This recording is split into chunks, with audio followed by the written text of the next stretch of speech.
तो दर्शक बंधु राज्य और केंद्र सरकार किछि नियम रे जेमिति कि किछि सरकारी नियम रे परिवर्तन करिसेंती जहाँकि जुलाई मासरू कार्यकारी करने को जाउछि। तो आसंतु देखिबा कौन कौन से नियम जेमिति कि आपण मानकर जदि गोटे दुई चकिया वाहन अछि तेबे आपण माननको मध्य देबाको पड़िबो टोल टैक्स एवं यह सह जमिति आपण मानकर जदि राशन कार्ड अछि तो राशन कार्ड रे आपनको राशन मिलिबो ना मिलिबोनी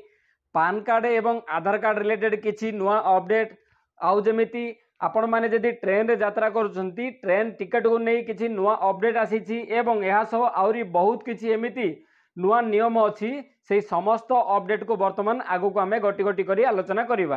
प्रथम नुआ नियम हैला पान कार्ड एवं आधार कार्ड लिंक जेमिति कि आमे कहि रखुछु 1 जुलाई 2025 तारिख रु एही नुआ नियम अनुसार आपण माने जदि गोटे नुआ पान कार्ड आवेदन करूछंती तेबे आपणको एही आधार कार्ड आपको लिंक करने बाध्यतामूलक अटे जमीक आप जो पान कार्ड आवेदन कर पान कार्ड सह आधार कार्ड टी लिंक करने बाध्यतामूलक अटे एवं जदि आपण मैंने वर्तमान पर्यंत आपणकर पान कार्ड सह आपणकर आधार कार्ड टी लिंक करना तेबे यथाशीघ्र जमीक 31 डिसेम्बर 2025 तारिख सुधा आपण लिंक कर दिंतु। जदि आपण पाखे पूर्वर गोटे पान कार्ड अच्छी तेबे यथाशीघ्र आपण मैंने से पान कार्ड सह आधार कार्ड टी लिंक कर दिंतु। जदि आपण एही पान कार्ड सह आधार कार्ड टी 31 डिसेम्बर 2025 तारिख सुधा लिंक करू नाहंती तेबे आपण मानकु 10,000 टंका पर्यंत जरिमाना मध्य लागि पारे एवं आपण मानकु कहि रखुछु गवर्नमेंट लास्ट मासरे जेमिति जनवरी मासरे से माने कोन करथिले फ्री रे पान कार्ड एवं आधार कार्ड लिंक करूथले ताहा थिला 30 जून 2025 तारिख पर्यंत फ्री थिला किंतु गवर्नमेंट नियम अनुसार 1 जुलाई 2025 तारिख रु ताहा चार्जेबल अच्छी बर्तमान आपण माने जेतेबेले लिंक करिया पय जिवे आपनको किछि पैसा लागिवो आपण माने लिंक करि परिबे जेमिति कि आपनको 1000 टंका लागिवो आपण मानको पान कार्ड सह आधार कार्ड लिंक करिया पय हेले जदि आपण माने एही 1000 टंका वर्तमान खर्च करूनांती जेमिति पूर्वर आपण माने किछि टंका लागु नथला बिना शुल्क रे आपण माने लिंक करि नथिले एवं वर्तमान कोन करछन्ती सरकार ताहाको 1000 टंका कर दिछन्ती। जदि आपण माने वर्तमान मध्ये 1000 टंका रे लिंक करूनांती तेबे आगो जेतेबेले डिसेम्बर मास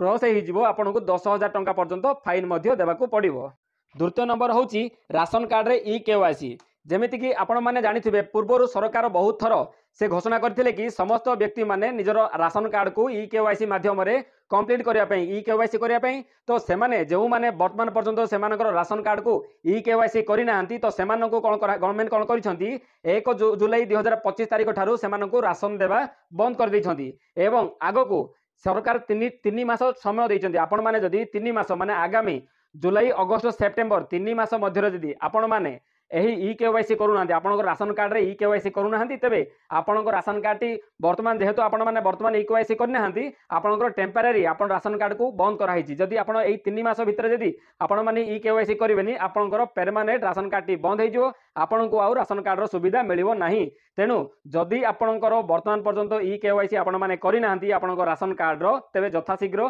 आपण माने करिनिहंतु। जदि आपणको जदि बा वर्तमान एही जुलाई मासरू आपणको राशन कार्ड लाभ मिलिबोनी किंतु आगो को आपणको एही लाभटी मिली जिवो। 3 नंबर होची पीएम किसान योजना जेमिति कि आमे माने आपण मानको कहि रखुछु आसंता जुलाई मासरे एही जुलाई मासरे पीएम किसान योजना रो 20तम किस्तीटी आम किसान आम चाषी भाई मानकू मिलिबाकू जाउची। जेमिति कि आउ गोटे इंपोर्टेंट कथा मन रखंतु आपण मान जदि वर्तमान पर्यंत पीएम किसान पोर्टाल जाई रेजिस्ट्रेशन करिना तेबे यथाशीघ्र यह रेजिस्ट्रेशन करनियंतु। बहुत गुड़ा राज्य में यही रेजिस्ट्रेशन प्रक्रिया बाध्यतामूलक कराई किंतु वर्तमान पर्यंत आम ओडिशा रे ए नै किछि अपडेट आसी नै। जदि ए नै किछि अपडेट आसीबो तेबे आपनकर पीएम किसान आईडी टी बंद होई जिवो जदि आपण माने रेजिस्ट्रेशन करि नथिबे। तेणु वर्तमान एही पोर्टाल टी ओपन अछि जदि आपण माने रेजिस्ट्रेशन करिनांती यथाशीघ्र पीएम किसान रे जेमिति ई केवाईसी सब करा हुए सेमिति आपण माने रेजिस्ट्रेशन करनियंतु। चतुर्थ नियम यूपीआई रे नुआ नियम जेमिति कि national payment corporation of India NPCI जुलाई 15 रु एक नूतन नियम लागू करने को जाउछंती जहाँ अनुजाई जदि ग्राहक अकाउंट रु टंका कटि जाए जेमिति आमे जेकोसी गोटे माध्यम रे यूपीआई रे पेमेंट करिथाउ जदि आमर पेमेंट टी कटि जाइछि तो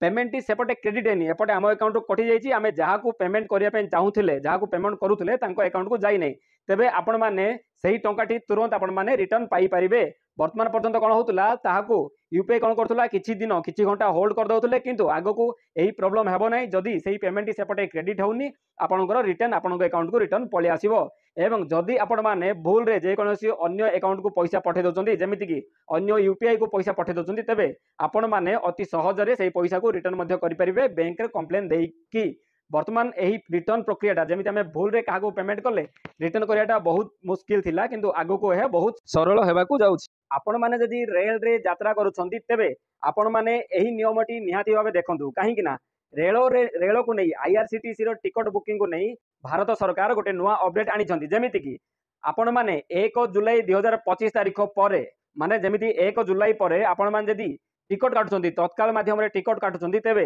आपण मानंकु आपणकर जेउ व्यक्तिंकर आपण टिकट काटुछंती तांकर आधार कार्ड टी जांच करबा बाध्यतामूलक जदि सेमानकर आधार कार्ड नंबर टी प्रोवाइड करिवेनी आईआरसीटीसी रे तेबे सेमानकर टिकट हेई परिबो नाही एवं एहा छडा आउ गोटे गुरुत्वपूर्ण अपडेट अछि कि 15 जुलाई 2025 तारिख पर जदि आपण माने तत्काल माध्यम रे टिकट बुकिंग करिया पई जाउछंती तेबे आपण मानंकु माने जो ग्राहकंकर आपण टिकट करूछंती सेमानंकु गोटे ओटीपी जीवो ओटीपी गला पर ही सेमानंकर कन्फर्म हबो टिकट टी जदि सेही ग्राहकंकु ओटीपी जाउनी तेबे सेमानंकर टिकट कन्फर्म हेई परिबो नाही जेमिति कि वर्तमान कोन करूछंती आमे गोटे व्यक्ति अन्य जनर अति सहज रे टिकट करि दोछंती किंतु परवर्ती काल रे कोन हबो सेमाने जो व्यक्ति रो टिकट करिवे सेमानंकु ओटीपी जीवो ओटीपी सेमानंकर देला पर ही ओटीपी टी जांच कला पर ही सेमानंकर कन्फर्म टिकट हबो एवं एहा सह टिकेट भड़ारे वृद्धि करिसंती जेमिति कि जड़े व्यक्ति 500 किलोमीटर भितर जदि यातायात करिवो तेबे सेमानंकु कोनोसी एक्स्ट्रा पैसा देबाको पड़िबो नाही सेमानंकर वर्तमान जहा अछि रेट सेम रहिबो किंतु जदि 500 किलोमीटर रु अधिक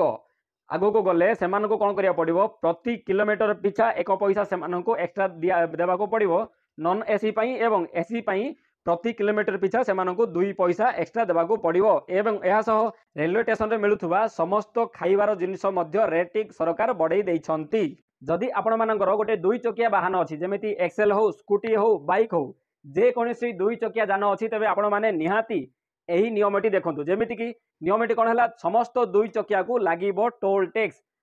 हाँ दर्शक बंधु जेमिति कि आमे माने जानिथिले वर्तमान पर्यंत समस्त टोल टैक्स रे केवल 4 चकिया ऊपर को जिते बड़ बड़ गाड़ी अच्छी समस्त गाड़ी को सरकार कौन कर टोल टैक्स नौकरी टोल टैक्स केमी आसे ना समस्त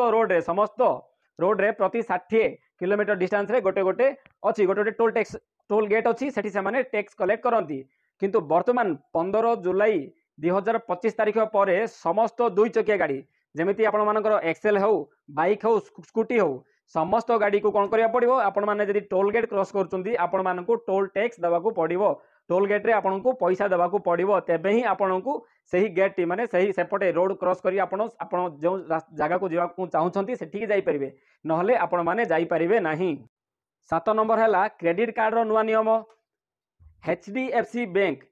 1 जुलाई रु एचडीएफसी क्रेडिट कार्ड व्यवहारकारी को थर्ड पार्टी प्लेटफॉर्म जेमिति कि पेटीएम हे गला किंबा फोन पे हेगला किंबा गूगल पे हेगला यही समस्त माध्यम जदि आपण माने पेमेंट करूछंती तेबे आपण मानकु अतिरिक्त 1% शुल्क देबाकू पड़िबो जेमिति कि आपण माने जदि 100 टंका इन्वेस्ट करूछंती आपण माने एही एचडीएफसी क्रेडिट कार्ड रे एही तीनोटी थर्ड पार्टी तीनोटी हो किंबा अन्य जे कोनोसी थर्ड पार्टी रे आपण माने यूज करूछंती तेबे आपण माने जदि 100 टंका खर्च करूछंती तेबे आपनकु 1 टंका सही बैंक को माने एचडीएफसी बैंक को आपण मानकु देबाकू पड़िबो सेमिति आपण जदि 1000 टंका आपण सेठी खर्च करूछंती आपनकु 10 टंका एचडीएफसी बैंक को देबाकू पड़िबो एवं एहा सहित 10,000 टंका रो अधिक वॉलेट रे लोडिंग 50,000 टंका रो अधिक उपयोगिता बिल पेमेंट एवं 1,000 टंका रो अधिक ऑनलाइन ट्रांजैक्शन ऊपर मध्य 1% रो शुल्क लागू होई सारिछि तो एई भली भाबे आपण मान जदि आपनकर क्रेडिट कार्ड टी यूज करछंती तेबे आपण मानकु एक्स्ट्रा शुल्क मध्य देबाकू पड़िबो एही जुलाई मासरु तो सांग मैंने आशा करुँची आजिकार ये भिडियोटी आपण मानकु भल लगी जदि भल लगी प्लीज गोटे लाइक करूँ शेयर करूँ सब्सक्राइब करूँ यही नुआ नुआ अपडेट डेली सकाळे पाइबा पई नमस्कार धन्यवाद जय जगन्नाथ।